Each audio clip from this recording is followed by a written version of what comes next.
Buenas tardes, chicos. ¿Me escuchan bien? Sí, buenas tardes, profesor. Bueno, Buenas Sí, tardes. buenas tardes. bueno. Acá estamos con la doctora Roxana para un encuentro más. Ella, la doctora, va a ir siguiendo sus unidades. Va a ir por la unidad número 3.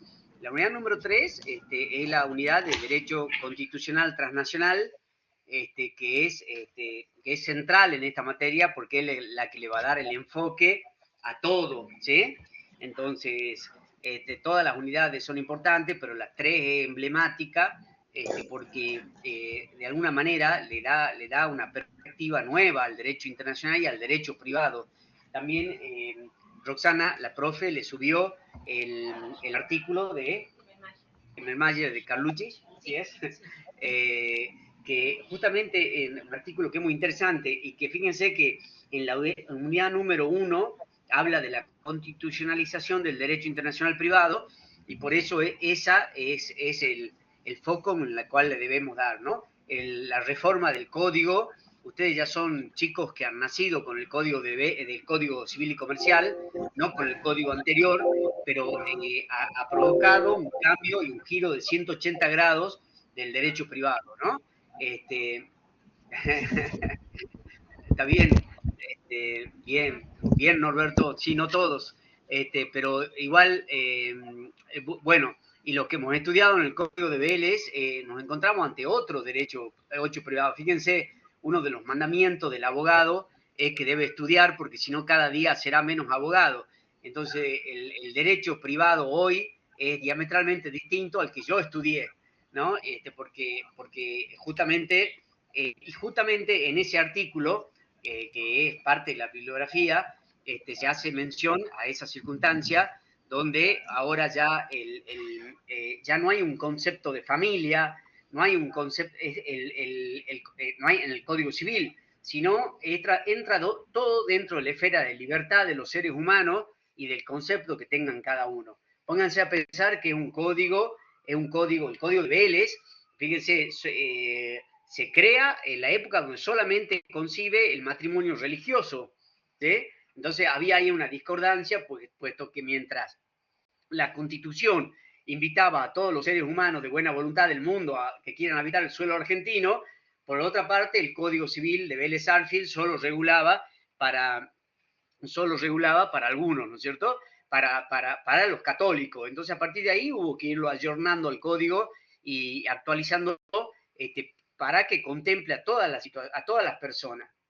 El Código Civil y Comercial, que comienza a regir a partir del 2015, justamente se caracteriza por eso, tratar de regular no a lo que yo pienso, no a lo que piense el legislador, sino a lo que piense o lo que sientan todos los seres humanos mientras las conductas sean lícitas. Entonces, el concepto de familia ya no es papá, mamá, porque eso era el de Vélez Sarsfield. Ya hablamos de contrayente, pueden ser del mismo sexo y hasta también pueden haber distintos tipos de uniones, ¿no es cierto? Hasta uniones triparental, que mientras no afecten los derechos humanos y cuestiones de orden público, entran dentro de la esfera de libertad de los seres humanos. A partir de ahí también, solamente señalarle que ya algo que le vine diciendo, ¿no es cierto? Los derechos humanos no son así tal como mediáticamente o que se los ideologiza, ¿no es cierto? Y se habla de derechos humanos en un sector ideológico, podríamos decir, ubicado en la izquierda política, ¿no es cierto? Sino los derechos humanos, un concepto jurídico que debemos aceptarlo y adoptarlo, ¿sí? Son el conjunto de derechos y universales, inalienables, inherentes al ser humano, que el Estado debe respetar, ¿no es cierto? Entonces, todas las obligaciones del Estado para con los individuos, estamos hablando de derechos humanos, ¿no? Entonces, el concepto lo tenemos que tratar de internalizar y ponerlo jurídicamente, ¿no? Y sacarlo de ese contenido ideológico. El otro día veía un programa donde decía que en nuestro país la partidización de los derechos humanos, se lo apropió un partido a la noción, le hizo un mal a los derechos humanos. Yo creo que sí, fíjense, porque, como les decía a ustedes, en todos los países del mundo, los derechos humanos, distintos sectores políticos tratan de contemplar, regular y respetar los derechos humanos, no importa que sean de derecha o de izquierda. Ahí tenemos, por ejemplo, los derechos de los inmigrantes, ¿no? Fíjense que cada país tiene una legislación especial para las personas inmigrantes y entonces nosotros tenemos que englobarlos dentro del concepto de derechos humanos. Y ahí, ya no sé si lo dije en la clase pasada, pero lo voy pasando el aviso mientras se van agregando todos. Hay una clara distinción entre derechos humanos y delitos de lesa humanidad. Son cosas distintas, ¿sí? Son cosas distintas. Los delitos de lesa humanidad se definen cuando es una política estatal del Estado que persigue a sectores raciales, políticos, a oponentes políticos o religiosos, siempre cuando es política del Estado. Sucedió, por ejemplo, en Sudáfrica, cuando se persiguió una raza, sucedió en Alemania cuando se persiguió a las personas de nacionalidad judía, y sucedió del 76 al 83 en otro país cuando se persiguió a oponentes políticos. Entonces, eso es lesa humanidad, ¿no? Lesa humanidad es cuando es política estatal eliminar a determinada franja de la población. Entonces, eso no estamos viendo acá, ¿no? Eso no, es un tema que es el concepto que les doy según la Corte de Justicia de la Nación. Lo que acá estamos diciendo con la noción de derechos humanos es la facultad que tiene el ser humano de frente al Estado. Y ahí entran millones de cosas, creo que ya lo dijimos. La seguridad es un derecho humano, tengo derecho a salir por la calle y que no me asalten. La información es un derecho humano, tengo derecho, así lo dijo la Corte Interamericana de Derechos Humanos, tengo derecho a que el Estado me informe, por ejemplo, cuáles son las inversiones que se piensan hacer en el sur del país que pueden afectar el medio ambiente, ¿no? En ese aspecto estamos hablando. También un derecho humano es uno básico, a ser juzgado por una ley anterior y con un juicio previo y por jueces imparciales, son derechos que surgen del 18 de la Constitución Nacional. El derecho al agua, el derecho de las culturas originarias, así. Bueno, entonces, todos los derechos que tenga el ser humano en el cual el Estado sea el sujeto pasivo de esos derechos, estamos hablando de derechos humanos. Bueno, en la última clase hemos dado también el cuadro ese que Roxy lo subió, de los aspectos positivos y negativos del supuesto fáctico y la consecuencia jurídica. Todos los estudios, como yo les decía, de la unidad 1, 4, 5, 6, 7, 8 y 9, creo que la 5 no, tienen que partir de ese análisis. Ahora, rápidamente iríamos a la unidad número 5 para hablar de las calificaciones, ¿sí? Entonces yo esta primer parte de la clase la doy yo y después la dejo a la doctora Roxana que les hable de la unidad número 3. No se olviden, por si como el público se me va renovando, en el examen parcial vamos a tomar cosas que hayamos dado en clase. Entonces, en la unidad número 5 vamos a hablar de las calificaciones. Es la teoría más importante que hay de esta materia, ¿sí? La teoría más importante, la teoría de las calificaciones, ¿sí? Que la habíamos señalado como un aspecto positivo del supuesto fáctico. Es un aspecto positivo, entonces lo remito a ese cuadro que hicimos y es un aspecto positivo del supuesto fáctico.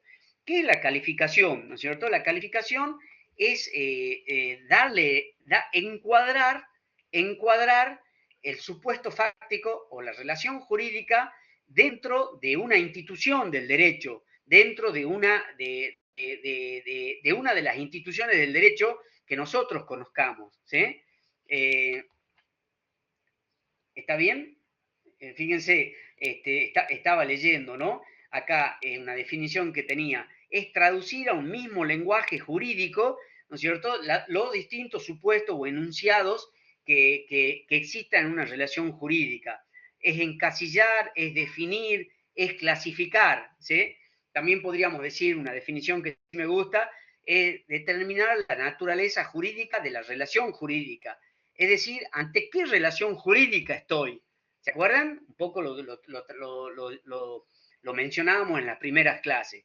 Entonces, ahí, por ejemplo, María Victoria Silva tiene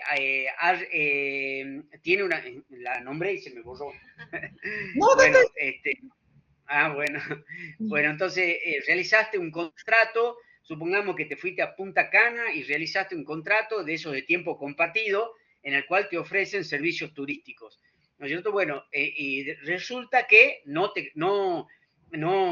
cumplen tu contrato fue realizado por una empresa de turismo que tiene sede en Punta Cana, el contrato se iba a ejecutar en Punta Cana, el único elemento extranjero es que vos, María Victoria, te encontrás en Argentina. Entonces, no te pagan, no te cumplen, entonces vos te sentís, o la propia compañía también siente que vos no estás cumpliendo, se arma el conflicto. No se olviden que el derecho es necesario cuando hay conflicto, ¿sí? Si el día que no haya conflictos, los abogados nos quedamos sin trabajo, ¿no es cierto? Entonces, los abogados y los jueces. Entonces se arma un conflicto. Entonces, ¿qué es calificar? Calificar, en ese caso, es determinar cuál es la relación que la une a María Victoria con esa empresa de turismo. Y vamos a concluir que era una relación, es un testamento, no, es una relación familiar, no, es una relación extracontractual, no, es una relación contractual. ¿Sí? Claramente, María Victoria realizó un contrato con la empresa Pirulín de Punta Cana. ¿Y qué tipo de contrato es? Y es un contrato de consumo. Guarda que también puede ser que no nos pongamos de acuerdo en cuál es la figura que la une a María Victoria con la empresa. Pero ¿se entiende cuál es la idea? Eso es calificar. Eso es calificar. ¿Ante qué estamos en la relación? O, por ejemplo, como ustedes me hablaron de Gabriela Arias Uriburu, ¿no es cierto? Que es la persona argentina que se casó con un jordán en Panamá y que se la trae a los jueces de Argentina. ¿Cuál es la relación que la une a Gabriela Arias Uriburu? Bueno, es una relación de disolución del matrimonio y una relación de tenencia de los hijos en el matrimonio disuelto. ¿Se entiende? Eso es calificar, es determinar entonces ante qué relación jurídica estamos. Y la única manera de hacerlo, es encasillándola en las que yo conozco, en las instituciones jurídicas que yo conozco. ¿Está bien, chicos?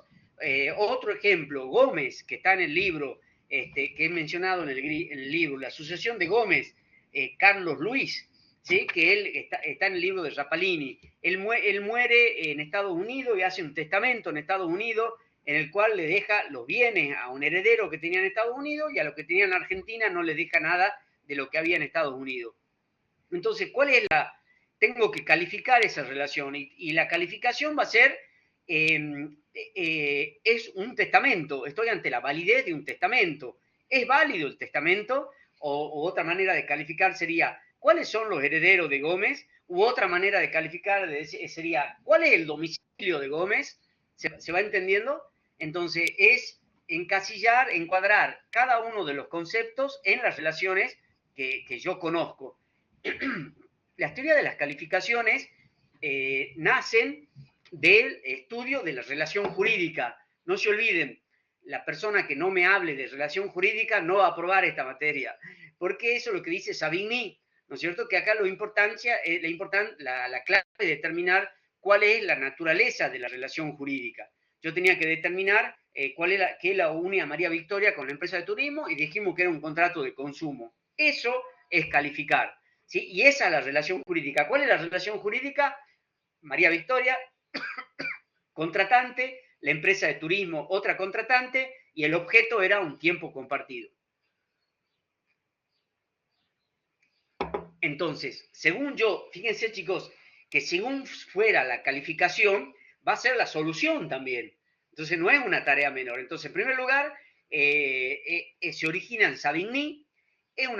Punto uno, se origina en Savigny, que dijo que lo que hay que analizar es la relación jurídica. A su vez, Savigny dijo que las relaciones jurídicas, eso ya se lo dije muchas veces en la clase pasada, son las mismas en Salta, en Neuquén, en Bariloche, en Villa Langostura o en Rusia. Son las mismas, dice, o es un contrato de consumo, o es una validez de testamento, o es una determinación del domicilio. Entonces, lo que se trata es de determinar cuál es la relación jurídica para poder solucionar el caso, ¿sí? Ya me voy a ir acercando a una cuestión que me parece que le va a hacer entender, ¿sí? Sí. También tengo acá un muy buen concepto que me dice, ¿no es cierto?, que calificar es aplicar el instituto del derecho extranjero o esta relación jurídica que tiene un elemento extranjero dentro de las categorías del derecho local. ¿Está? Entonces, yo les pregunto a ustedes, ¿cuáles son las categorías jurídicas que conocen? Y me tienen que contestar, civil parte general, contratos, los actos jurídicos, civil parte general, los actos jurídicos, en obligaciones, las fuentes de las obligaciones contractuales y extracontractuales, en contratos de consumo, en derechos reales, bueno, más fácil, reales, en familia y sucesiones también, la validez del matrimonio, concepto de domicilio conyugal, hasta la muerte, que vimos quiénes son los herederos, último domicilio conyugal. Fíjense, rápidamente les hice un panorama de cuáles fueron las instituciones que ustedes estudiaron desde que comenzaron a estudiar. Entonces, ¿qué es calificar? Es encuadrar la relación jurídica de María Victoria con la empresa de turismo dentro de las instituciones jurídicas que yo conozco. ¿Sí? ¿Me entendiste? ¿Fui claro, Roxy? Sí. Bueno, y eso es también todo un tema, ¿no es cierto?, en cómo lo voy a hacer. Fíjense que la teoría de las calificaciones se originó en un caso que no se sabe si el caso existió o no existió, que era, pero que a mí me sirve y que le sirvió a quien ideó la teoría de las calificaciones para pensar qué es la teoría de las calificaciones. Igual me desvié de tema, pero ya vuelvo. El testador holandés. No se olviden el testador holandés. El testador holandés es un holandés como no podía ser de otra manera, que se va a Francia y en Francia hace un testamento hológrafo, ¿sí? Testamento hológrafo es decir, manuscrito. Entonces, en Holanda estaba prohibido el testamento hológrafo, mientras que en Francia era válido el testamento hológrafo.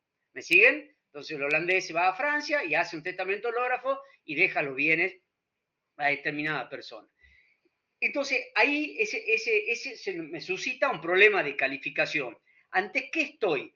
Entonces, la doctrina decía, si califico el supuesto del testador holandés como un supuesto de capacidad para testar, será aplicable la ley del domicilio del testador holandés, entonces es aplicable el derecho de Holanda. Entonces, en ese caso, el testamento será nulo.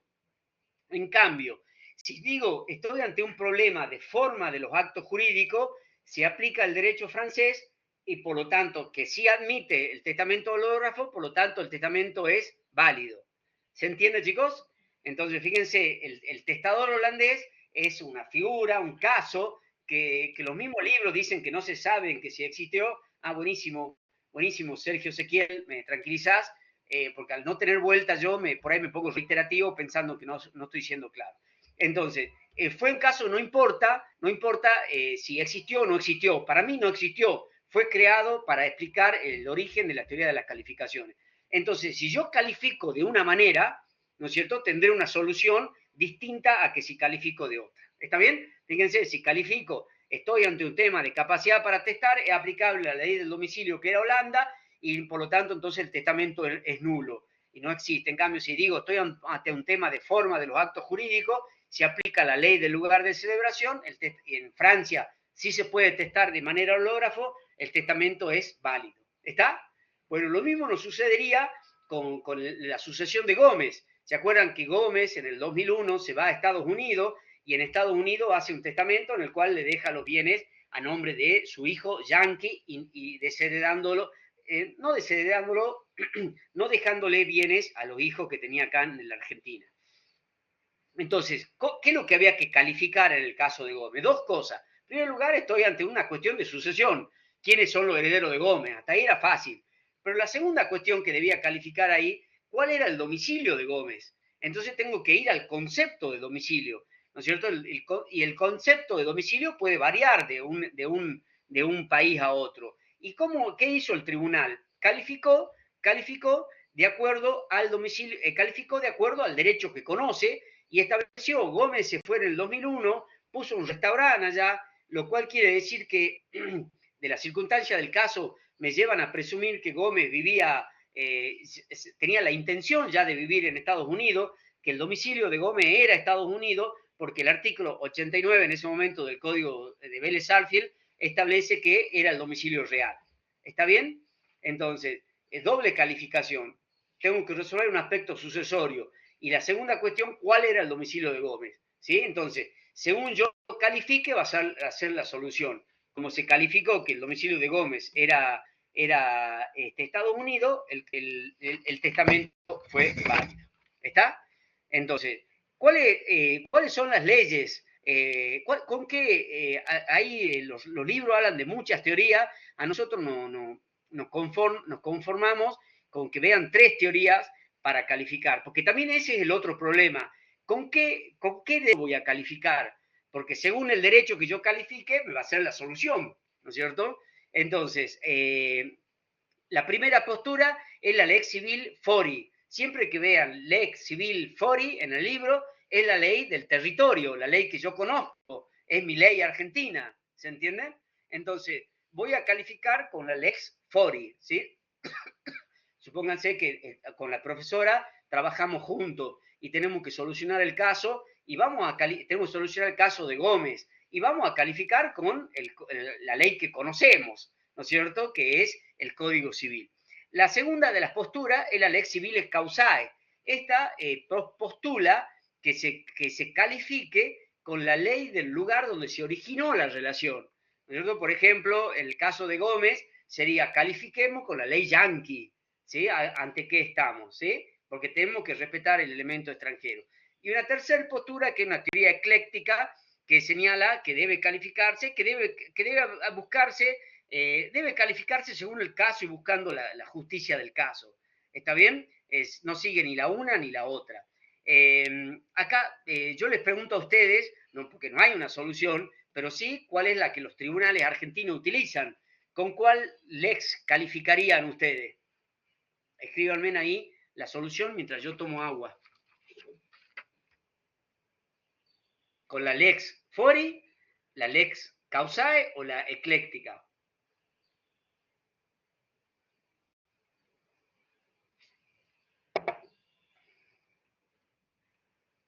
La ecléctica, dice Norberto. Sergio también la ecléctica. A ver, María Victoria, lex fori. Lex fori para seguir. Claro. Bueno, lo que dijeron, ecléctica está bien porque buscan la solución del caso. Aparte, siempre que uno no le quiera errar en derecho, busca la ecléctica, pero no tengo la solución. Les voy a decir con cuál es la ley que predominantemente califica los tribunales argentinos, con la Lex Fori, ¿sí? Con la Lex Fori, que es la ley que yo conozco.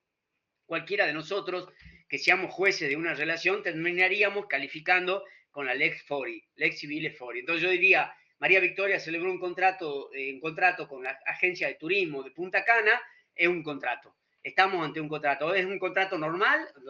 No, es un contrato de consumo, porque hay una empresa frente a un consumidor. Entonces estoy ante un contrato de consumo. ¿Me entienden? Me voy a sentir mucho más cómodo calificando con la Lex Fori, que es la que yo conozco. ¿Se entiende, chicos? Lo mismo en relación al domicilio. ¿Sí? Para la próxima clase, le voy a pedir que ustedes me vean el caso de la viuda maltesa, donde también está en los libros y también es un caso súper ilustrativo de que nos va a determinar cuál es la ley que utilizamos para calificar y cómo, si califico de una u otra manera, las soluciones pueden ser distintas. Entonces, vuelvo. La tarea de calificar es una tarea permanente. Esto creo que no lo dije. La debe realizar siempre. ¿Quién la debe realizar? El juez. ¿En qué consiste? En determinar, en encasillar una relación jurídica en una categoría jurídica del derecho del que yo conozca. ¿Está? Cuando yo haga esto, al yo encasillar la relación jurídica en el supuesto jurídico, voy a poder determinar el punto de conexión, ¿sí? El punto de conexión, por ejemplo, en el caso de María Victoria contra la empresa de turismo, que, que dijimos que era un contrato y era un contrato de consumo, el Código Civil, sí, el Código Civil me va a decir que se aplica a los contratos de consumo la ley del domicilio del consumidor. Es importante para vos, María Victoria, esta cuestión, porque vas a poder demandar en tus propios tribunales en Argentina, ¿no es cierto? ¿Por qué? Porque el Código Civil así lo establece a la empresa de turismo que no te está aplicando. Fíjate vos, si en cambio la calificación diría es un contrato, pero no es de consumo, entonces sería aplicable, me salió buenísimo el ejemplo, sería aplicable la ley de Punta Cana, de Santo Domingo, donde es el lugar de ejecución del contrato. ¿Se entiende? Como yo, no me cabe ninguna duda que mi ejemplo es un contrato de consumo. Entonces, pero fíjense que según yo califique, va a ser la solución del caso. ¿Está? Entonces, es una tarea permanente, la debe realizar sobre la relación jurídica y la debe realizar siempre el juez, porque es la que me va a determinar cuál es el punto de conexión, y el punto de conexión, no se olviden, es el que me dispara el derecho llamado a regir. Fíjense que todo lo que les dije es cortito, pero concreto, pero muy concreto, no da lugar al chamullo, chicos, esta materia. Es muy concreta y es muy circunscripta a definiciones que están en todos los libros. Yo no hago más que aclarárselas. ¿Cuál es el punto de conexión en el contrato de consumo? De Punta Cana. El punto de conexión, al ser un contrato de consumo, el Código Civil Comercial establece que el punto de conexión será el domicilio del consumidor. Sabemos que los contratos de consumo se trata de proteger al consumidor, que está en desventaja con la empresa, entonces va a establecer que la relación del consumidor. ¿Se entiende? Sí, exacto. En este caso sería Argentina, eso me está preguntando. Bien, Roxy. Fíjate, claro, fíjate vos que si diríamos que María Victoria en realidad le está vendiendo soja a alguna empresa, es una gran sojera y le está vendiendo toneladas de soja a una empresa rusa, y vamos a decir, bueno, ahí hay un contrato, vamos a calificar, hay un contrato, pero que no es de consumo. Las dos partes están en pie de igualdad, por lo tanto, el contrato debía ejecutarse en Rusia, es aplicable la ley de Rusia.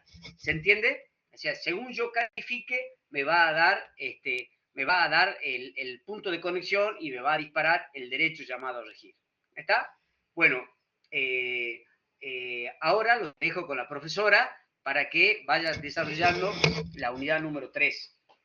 Sí, yo sé.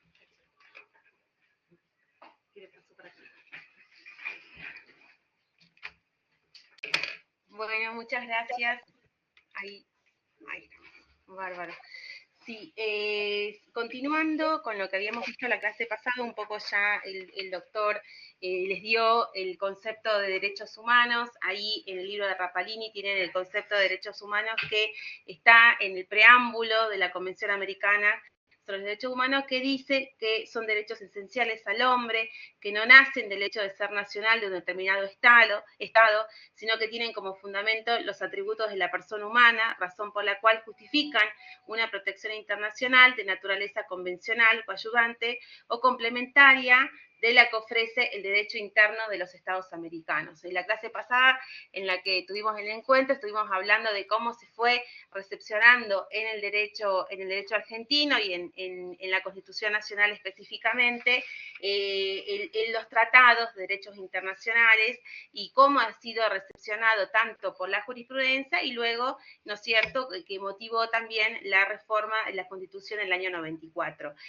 Lo importante, ¿no es cierto?, de los derechos humanos y trayendo, como se refirió el doctor, acá a nuestra materia, que es Derecho Internacional Privado, son derechos como tal como lo dice la definición, ¿no? Son derechos que los encontramos todos los días en nuestra vida cotidiana, en los ejemplos que se estaba refiriendo recién el doctor, en donde nos preguntamos en un caso de un contrato que era de María Victoria, desde acá Argentina, un contrato de consumo allá en Punta Cana, son cuestiones, conflictos en los cuales van a estar en juego derechos derechos, en este caso, el consumidor, que es María Victoria. María Victoria, derecho a tener una respuesta por parte, ¿no es cierto?, de la justicia, a tener un proceso, a que sea al principio al derecho también de igualdad. Es decir, siempre vamos a ver en todas las relaciones jurídicas y en la vida cotidiana de todos están presentes los derechos humanos. Ahí también en el programa se refiere cuáles son las características de los derechos humanos, un poco lo ha ido señalando también el doctor, al decir que son derechos intrínsecos, están en todas las personas, son derechos irrenunciables, nadie puede renunciar, ¿no es cierto?, a estos derechos que están por el mismo hecho de ser personas, son derechos intransferibles, son inalienables, no se los puede suprimir, nadie podría suprimir estos derechos humanos por cualquier circunstancia. Son derechos universales, esa es una característica fundamental de los derechos humanos, es decir, son derechos que lo tienen todas las personas, sin discriminación, por el solo hecho, ¿no es cierto?, de ser personas. Son derechos indivisibles, son progresivos, en este sentido se ha ido avanzando y así lo hemos visto a lo largo de la historia y tal como lo hemos referido en la clase pasada, cómo se ha ido avanzando en lo que es el reconocimiento de los derechos humanos. De hecho, hablamos la clase pasada que en el fallo Hermegian, en el que se reclamaba, ¿no es cierto?, un derecho humano fundamental, que es el derecho a la réplica. Ahí teníamos una discusión, que estamos hablando ya antes de la reforma del 94, había una discusión si era un derecho que tenía que ser reconocido o no a la persona, porque no estaba todavía, ¿no es cierto?, reglamentado en nuestro ordenamiento jurídico interno. Pero así hemos visto que se ha ido avanzando en cuanto al reconocimiento tanto de los derechos humanos, que hoy, a partir de la reforma también del 94, tiene una jerarquía constitucional y han sido receptados específicamente en el 75, inciso 22. También son derechos inderogables, como también les dije, no pueden ser derogados, todos los estados tienen que legitimar estos derechos y también acá hace a que el Estado tiene que trabajar para hacer efectivo estos derechos, tiene que dar las herramientas, ¿no es cierto?, a todos los ciudadanos para que puedan ejercer estos derechos y también reclamar y hacer efectivo estos derechos. Volviendo entonces al tema de los derechos humanos, también nos preguntamos si son derechos operativos o tienen el carácter de pragmático. Esto también se discutió y surge, ¿no es cierto?, del fallo Hermegian contra Sofovich. Específicamente ahí la Corte emplea la expresión de una presunción de operatividad, haciendo referencia a que sería innecesario, ¿no es cierto?, el dictado de una disposición legislativa que reglamente el precepto del precepto que ya estaba, ¿no es cierto?, establecido en el Pacto de San José de Costa Rica, al cual había adherido el Estado argentino. En ese fallo la Corte específicamente dice: una norma es operativa cuando está dirigida a una situación de la realidad en la que puede operar inmediatamente sin necesidad de instituciones que deba establecer el Congreso. En el supuesto del artículo 14.1 del Pacto de San José de Costa Rica, su redacción es clara y terminante en cuanto otorga en las situaciones que allí se describen el derecho de réplica, rectificación o respuesta. Es decir, de que acá la Corte deja en claro de que estos derechos humanos, como ser el derecho a réplica, tiene el carácter de operativo, no necesita, ¿no es cierto?, goza de esta operatividad. Así ha sido entendido también por la Constitución Nacional y ha sido ratificado por la ley, en tanto que forma parte, ¿no es cierto?, también ya lo hemos visto en la clase pasada, estos tratados internacionales forman parte del ordenamiento jurídico interno. Cuando hablamos de una norma que tendría el carácter del pragmático, nos estamos refiriendo al carácter pragmático, sería la necesidad de que quede esa norma supeditada, ¿no es cierto?, a una futura legislación, a una aprobación por parte por ejemplo, como está establecido en la Constitución Nacional del Congreso, para que vaya a tener operatividad esa norma dentro del ordenamiento jurídico interno, cosa que no ocurre, ¿no es cierto?, con los tratados internacionales que ya tienen operatividad. También se dice, también refiere la Corte en el fallo de Meján, que esta convención ha alterado la situación del ordenamiento jurídico argentino. El fundamento normativo radica, y acá es importante que vayamos a lo que establece el artículo 27 de la Convención de Viena, y lo señala la Corte en el fallo de Meján, según el cual dice: una parte no podrá invocar las disposiciones de su derecho interno como justificación del incumplimiento de un tratado. Este fallo del Meján define, ¿no es cierto?, la prevalencia del derecho internacional sobre el derecho interno, es decir, que el Estado, al ratificar, ¿no es cierto?, el tratado internacional, no puede luego no cumplir con las disposiciones que establece el tratado internacional, porque iríamos a un incumplimiento. Es importante, ¿no es cierto?, traer a colación la Convención de Viena sobre los derechos del tratado, porque es un convenio que es rector en cuanto a lo atinente a la fuente normativa internacional. Ahí también, en la Convención de Viena, tenemos lo que se conoce como la positación del Ius Cogen, ¿sí?, en 1969, lo tenemos en el artículo 53, que ahí establece que es nulo todo tratado que en el momento de su celebración esté en oposición con una norma imperativa de derecho internacional general. Para los efectos de la presente convención, refiere el artículo 53, una norma imperativa de derecho internacional general es una norma que es aceptada y que es reconocida por toda la comunidad internacional de los estados en su conjunto como una norma que no admite acuerdo contrario y que solo puede ser modificada por una norma ulterior del derecho internacional general que tenga el mismo carácter. Es decir, las normas a las que se refiere este artículo 53 de la Convención de Derecho Tratado son las que se conoce como las normas del Ius Cogen, que tienen por objetivo proteger, ¿no es cierto?, los valores esenciales de toda la comunidad internacional, tomando la comunidad internacional como un todo. Son normas de importancia y tienen un reconocimiento en toda la comunidad internacional y que hacen al respeto de la dignidad humana.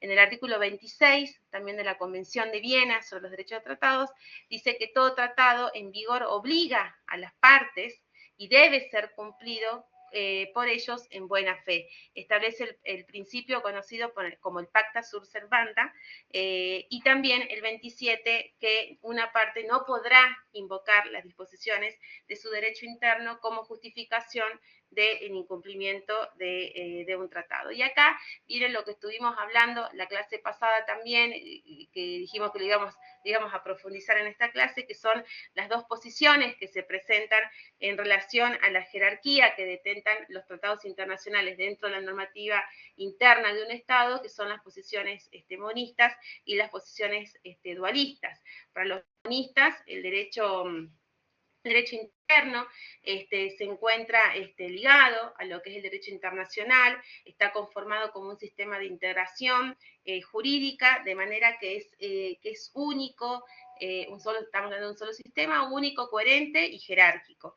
Por otro lado, los dualistas, a diferencia de los monistas, diferencian dos sistemas, dos estamentos distintos. Por un lado se refieren al derecho interno y por el otro lado hablan de lo que es el derecho internacional, es decir, dos ordenamientos jurídicos completamente distintos, separados e independientes.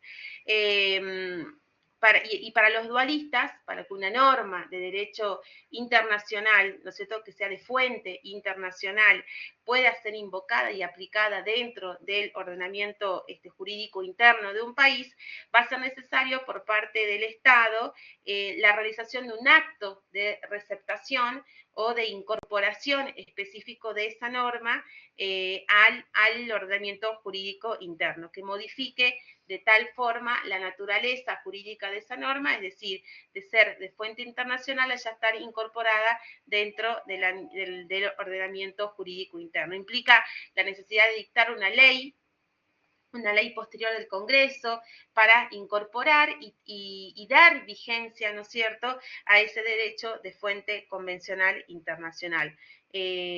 Para nosotros, como lo habíamos referido en la clase pasada, somos monistas. Para la teoría monista solamente resta, ¿no es cierto?, con la ratificación del tratado, tal como hemos visto en el caso del Mejía, con la sola, digamos, receptación en el caso de los derechos humanos por parte del Estado argentino de la ratificación del Tratado Internacional, ya es un derecho totalmente operativo y que puede ser invocado por un ciudadano en el ordenamiento jurídico interno. La Convención de Viena también en su artículo 27 impone que haya una real correspondencia en lo que es el derecho interno y el derecho internacional. Por eso también se entiende que Argentina es partidaria, ¿no?, de la teoría del bonismo. Habíamos visto también, y lo tienen ahí la referencia en la unidad 3, los distintos fallos con relación a los derechos humanos. Habíamos hablado en la clase pasada sobre el fallo del Mejía, también estuvimos hablando del fallo de Fontevecchia, y lo que nos quedaba pendiente era con relación a la última tentación de Cristo y al fallo de Bulacio. La última tentación de Cristo, lo que se cuestionaba en ese caso era la exhibición de una película. Esta decisión, esto fue en el Estado chileno, la decisión fue ratificada por la Corte Suprema de aquel país. La Constitución, ¿no es cierto?, de Chile contemplaba el derecho, en aquel momento contemplaba el derecho a la censura previa. Este caso llegó hasta la Corte Interamericana y lo que se resolvió en la Corte Interamericana de Derechos Humanos fue mantener el derecho a la censura previa dentro del ordenamiento jurídico interno de Chile implicaba por parte del Estado chileno un incumplimiento con el deber de adecuar, ¿no es cierto?, su derecho interno a la Convención, de modo de hacer efectivos los derechos consagrados en la Convención Americana de los Derechos Humanos, tal como lo establece el artículo 2 y el artículo 1.1 de la Convención. Entonces, lo que se decide es que el Estado, lo que decide la Corte es que el Estado debe modificar su ordenamiento jurídico interno en un plazo razonable con el fin de suprimir esta censura previa que estaba establecida en la Constitución como un derecho y permitir la exhibición de la película. Y declara que el Estado chileno violó el derecho de la libertad de pensamiento y la libertad de expresión consagrado en el artículo 13 de la Convención Americana de los Derechos Humanos, tal como también lo vimos, tal como me referí recién. No puede haber en el ordenamiento jurídico, tal como estaba acá en este caso en la Constitución de Chile, una norma que vaya en contra, ¿no es cierto?, de un tratado, de una norma, de un tratado internacional de derechos humanos que ha sido suscrito, en este caso, por el país de Chile. Esto acarrea una responsabilidad internacional del Estado chileno al estar incumpliendo con el deber de adecuar su ordenamiento jurídico interno a las normas de derechos humanos establecidas en esta convención. El fallo Bulacio, bueno, es un fallo conocido, ¿no es cierto?, por todos, por la relevancia que tuvo. Este fue el 19 de abril del año 91. La Policía Federal realizó una detención masiva de numerosas personas, aproximadamente 80 personas, luego de un recital de los Redonditos de Ricota. Entre las personas detenidas se encontraba Walter David Bulacio, que en ese momento tenía 17 años, y luego, bueno, de su detención era una detención para antecedentes, ¿no?, para consulta de los antecedentes penales, y luego de su detención él es trasladado a la comisaría donde fue golpeado, y posteriormente se dispone su liberación, pero por los golpes tuvo que ser internado en el hospital, y el día 26 de abril, él había sido detenido el 19, y el 26 de abril fallece. el caso pasa por distintas etapas dentro de la justicia argentina, sin una resolución, digamos, del caso, sin responsables, sin personas condenadas. Entonces llega el caso por una presentación que hace el CELS ante la falta de este pronunciamiento por parte de la justicia, porque se presentaban inhibiciones, apelaciones, recusaciones, había como una dilación en cuanto en el proceso, y en este caso llega, como me refería, a la Corte Interamericana de Derechos Humanos, y lo que la Corte resuelve es la responsabilidad del Estado argentino, así como pasó en su momento con la Tentación de Cristo con Chile. Acá, en el caso Bulacio, también hay una llamada de atención, digamos, para el Estado argentino en cuanto a la normativa que tenía interna en aquel momento en su ordenamiento jurídico respecto a este tipo de detenciones para averiguación de antecedentes. Lo que la Corte Interamericana refiere en ese caso es que el Estado debe proseguir y concluir la investigación de los hechos. Principalmente en el caso de Bulacio no había un responsable, no se había condenado a las personas que habían participado, ¿no es cierto?, en estas detenciones y en la muerte posterior de Bulacio. Pedía, entonces, la Corte Interamericana solicita al Estado argentino que se realice el juicio, que se investigue el hecho, que se sancionen a los responsables, y también que la víctima, la familia de la víctima, esto también era importante, debía tener un pleno acceso a todas las instancias del juicio. También no se permitía la participación de la familia de Bulacio en el proceso. El Estado argentino también refiere la Corte Interamericana que debía garantizar que estos hechos, como lo que le había pasado a Bulacio, estas detenciones masivas, no se repitan, adoptando medidas legislativas, y refiere de cualquier índole, para adecuar el ordenamiento jurídico interno a las normas de derechos humanos y darle una plena efectividad, haciendo referencia al artículo 2 de la Convención Americana de Derechos Humanos. Aparece de todos los códigos, claro, la detención por averiguación antecedente. Claro, acá me dice el doctor, y desaparece a partir de este fallo de la Corte Interamericana la detención por averiguación antecedente en todos los códigos.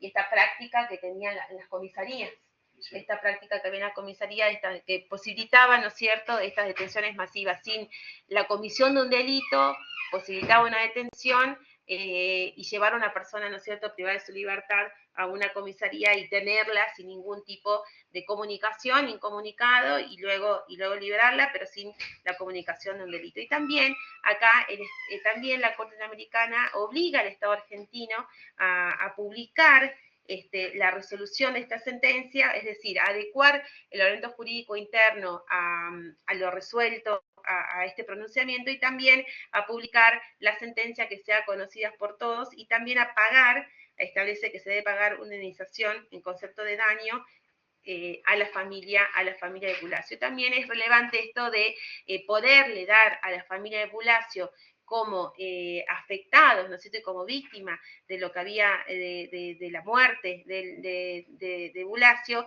poder tener una participación efectiva en lo que era el juicio y obtener también una respuesta, que eso también hace a un derecho humano, ¿no es cierto?, a tener una respuesta por parte de la justicia, y poder y que tengan unos responsables el caso.